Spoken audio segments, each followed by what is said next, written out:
सोलापूर महानगरपालिकेच्या महापौर व उपमहापौर निवडीसाठी भारतीय जनता पार्टीनं आपली रणनीती स्पष्ट केली आहे। महापौर पदासाठी भाजपचे नगरसेवक विनायक कोंड्याल यांनी उमेदवारी अर्ज दाखल केला असून उपमहापौर पदासाठी ज्ञानेश्वरी देवकर यांचं नाव अंतिम करण्यात आलं आहे। या निवडीमुळे सोलापूरच्या राजकारणात आमदार देवेंद्र कोठे यांच्या कुटुंबियांचं वर्चस्व पुन्हा एकदा चर्चेत आलंय। विनायक कोंड्याल हे आमदार देवेंद्र कोठे यांचे भाऊजी असून मागील कार्यकाळात कोठे यांच्या सासू श्रीकांचना यन्नम यांनी महापौर पद भूषवलं होतं। आता त्याच कुटुंबातील दुसऱ्या सदस्याला महापौर पदाची संधी मिळत असल्यानं राजकीय वर्तुळात विविध प्रतिक्रिया उमटत आहेत। विनायक कोंड्याल यांनी नुकताच भाजपमध्ये प्रवेश केलाय। बाहेरून आलेल्या नेत्याला थेट महत्त्वाचं पद देण्यावर पक्षातील काही सदस्यांनी व पदाधिकाऱ्यांनी जुन्या कार्यकर्त्यांनी सुरुवातीला नाराजी व्यक्त केली होती।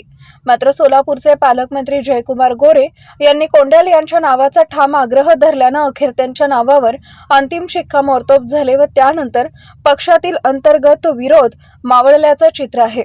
उपमहापौर पदासाठी ज्ञानेश्वरी देवकर यांची निवड करून भाजपनं महिला प्रतिनिधित्वाला संधी दिली आहे।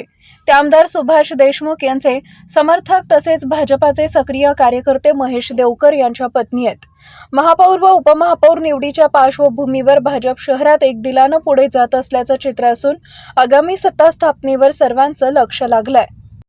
विरोधी पक्षाने बघण्यापेक्षा आम्ही काय सोलापूर शहरासाठी करू शकतो याकडे आम्ही जास्त लक्ष देणार आहे। कारण का आमचे भारतीय जनता पार्टीचे एक विजन आहे सोलापूरसाठी। या ठिकाणी लोकांनी आम्हाला भरभरून मतदान दिलंय।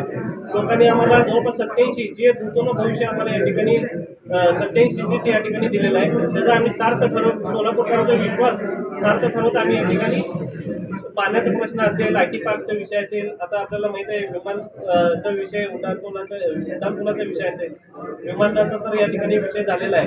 आणि निश्चित एक भारतीय जनता पार्टीच्या वतीने आम्ही सोलापूर शहरवासियांसाठी चांगलं आम्ही या ठिकाणी काम करून दाखवू।